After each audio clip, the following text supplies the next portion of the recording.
Ganap sa tuwang pagbuhat ng content, no? Paggawa natin ng content dito sa Barangay Pagatat. So nakita niyo po ba? Maraming mga halaman, di ba? Ito po.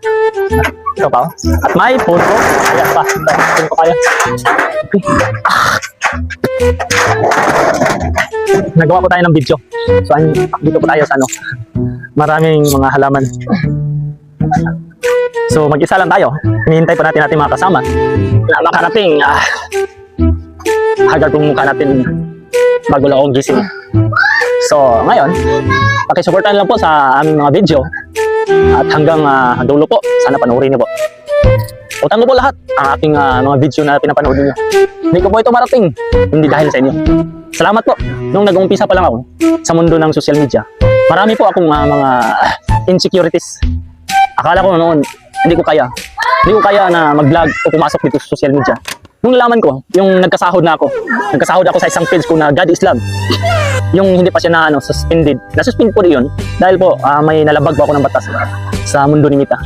So noon, pagkasahod ko po, dito na, tuloy-tuloy na po. Napursige po ako maggawa ng mga content, napursige po ako umarap sa camera. Noon, ayaw ko pong umarap sa camera. Alam niyo ko bakit?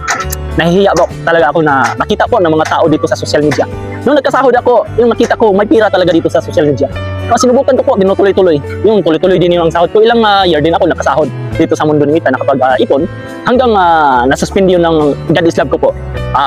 Hinihintay ko na lang po na makabalik ako doon. At ibigay ni Mita at tanggalin yung suspended o violation sa aking feeds. So ngayon, andito po ako ngayon sa LPB Vlog. Inupisan ko na lang po ito. Habang hindi pa ako makapag-upload ng mga video doon dahil wala din kita mag-upload tayo ng mga video kahit umabot pa po ng 1 milyon, 2 milyon, wala pong kita dahil suspended po yung vlog ko po. So andito sa God is Love, hindi ako sa LPB Vlog. Dito po ako nagpatuloy. So ngayon mayroon na po tayong 4,600 followers. So salamat hindi ko po yan maabot sa loob lang po ng isang buwan na nakamit ko po yung followers na yan.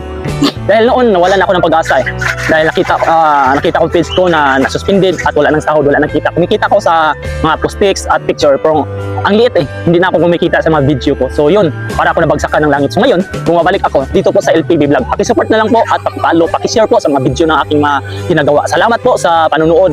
Salamat po sa palaging suporta sa LPB Vlog.